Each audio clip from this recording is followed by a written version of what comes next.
Assalamualaikum warahmatullahi wabarakatuh. Hamdan wa syukran lillah. Salatan wa salaman ala rasulillah. Amma ba'd. Sahabat sekalian yang berbahagia dan dimuliakan Allah subhanahu wa ta'ala, alhamdulillah senantiasa kita panjatkan puji dan syukur kehadirat Allah subhanahu wa ta'ala atas segala nikmat yang sangat luar biasa kita mendapatkannya. Juga tak lupa salawat dan salam semoga senantiasa Allah limpahkan dan curahkan ke haribaan junjungan kita Nabi besar Muhammad sallallahu alaihi wasallam. Sahabat sekalian, bicara tentang hidup, bicara tentang nikmat, banyak sekali Allah menganugerahkan nikmat kepada kita. Ingat firman Allah dalam surah Al-Kautsar. A'udzubillahi minasyaitonir rajim. Inna a'tainakal kautsar.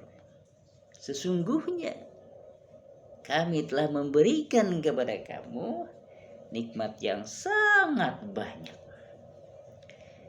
Nah, bagaimana cara mensyukuri nikmat Allah subhanahu wa ta'ala? Tentunya yang sudah kita paham, bersyukur dengan lisan kita. Wa amma bi ni'mati rabbika fahaddits. Adapun terhadap nikmat Tuhanmu, nikmat Allah subhanahu wa ta'ala, fahaddits, maka hendaklah kamu mengucapkannya, dalam artian kita mengucapkan syukur dengan yang diajarkan oleh Nabi kita Muhammad sallallahu alaihi wasallam, alhamdulillah, atau kalau disempurnakan alhamdulillahi rabbil alamin. Ungkapan syukur ini merupakan ayat kedua dari surah Al-Fatihah. Ayat pertamanya kan Bismillahirrahmanirrahim. Alhamdulillahi rabbil alamin.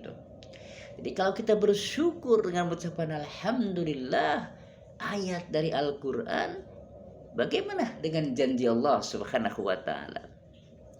La in syakartum la azidannakum wa la in kafartum inna azabi lasyadid.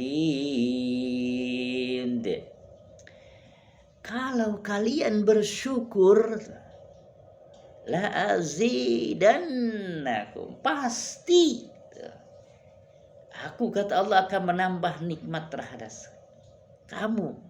Nah, kita bersyukur dengan lisan, ya, yang diungkapkan dengan melafalkan ayat Al-Quran surat Al-Fatihah ayat yang kedua. Allah berjanji, orang yang bersyukur dengan lisan akan aku tambah. Apa yang ditambahkan?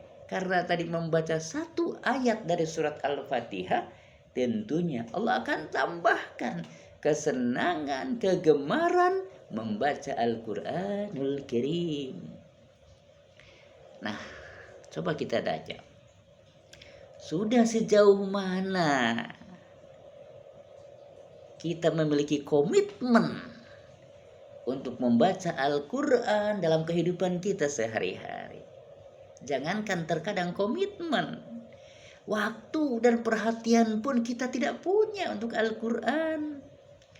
Terkadang kita hanya baca Al-Quran dalam keadaan situasi dan kondisi yang tertentu. Umpama ada kematian, orang lain pun yang membacakannya, itu pun tidak seluruhnya, hanya bagian surah Yasin. Nah, coba kalau kita bersyukur, kan Allah janji akan menambah. Tapi kita bersyukur malah baca Quran tidak menambah, malah bermalas-malasan yang ada. Padahal Allah sudah berjanji, orang yang bersyukur akan aku tambah nikmatnya. Bersyukur dengan lisan membaca ayat, maka ketika ditambah akan ada kegemaran untuk membaca Al-Quran. sahabat sekalian, lalu di manakah kesalahan kita? Apakah kita salah ketika kita bersyukurnya? Mungkin kita bersyukurnya ada salah yang kita lakukan. Nah, ketika kita memperhatikan firman Allah dalam surah Al-Kautsar, inna a'tainakal kautsar fasholli lirabbika wanhar. Ada bentuk ungkapan syukur melalui jalur ibadah, yakni fasholli, maka hendaklah kalian sholat. Lirabbika wanhar, berkurban. Lirabbika, karena Tuhanmu. Nah, terjawab sekarang. Kita sudah bersyukur tapi nikmat tidak bertambah. Barangkali syukur yang kita laksanakan bukan karena Allah Subhanahu wa ta'ala. Mari, apapun bentuknya syukur, entah lisan, bersyukur entah ibadah, bersyukur entah kepedulian sosial dengan berkurban. Apalah saja, jangan salah niatnya dan jalannya harus lirabbika, semata-mata karena Allah Subhanahu wa ta'ala. Bukankah zaman sekarang banyak perbuatan-perbuatan yang kita laksanakan bukan semata karena Allah, walaupun mungkin di awalnya kita karena Allah. Ya, di mana manusia sedang begitu gandrungnya dengan yang namanya media sosial, semuanya, yang itu pun tidak salah, ada manfaatnya. Yang salah ketika kita bermedia sosial lalu kita tidak mengharapkan keridhaan Allah, bukan karena Allah. Nah, ini barangkali syukur kita tidak bernilai begitu baik di hadapan Allah Subhanahu wa ta'ala. Inilah renungan kita, sahabat sekalian. Mari kita tingkatkan syukur kita. Jangan lupa niat yang sungguh-sungguh karena Allah Subhanahu wa ta'ala. Terima kasih dan mohon maaf atas segala kekurangan dan kehilafan. Wassalamualaikum warahmatullahi wabarakatuh.